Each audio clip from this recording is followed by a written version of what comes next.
আজকে আমরা এক গামলা ফুচকা বানিয়েছি। আর এটা হচ্ছে দোকান থেকে কিনে আনা ফুচকা, মানে এই ফুচকাটা হচ্ছে আমরা দোকান থেকে কিনে এনেছি, বাড়িতে ভেজেছি।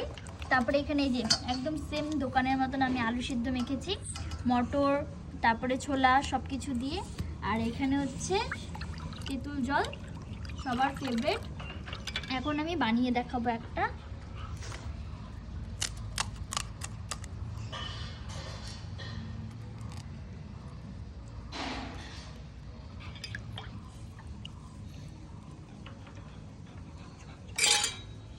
ট্রাই।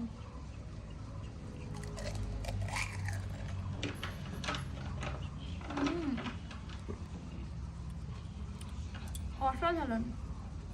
এই জলটা আমি বানিয়েছি, এটাও আমি বানিয়েছি, শুধু এটা কিনে আনা। দুঃখী আমাদের দুঃখী ওকে দেওয়া হয়নি জন্য মন খারাপ করে বসে আছে। স্যাড।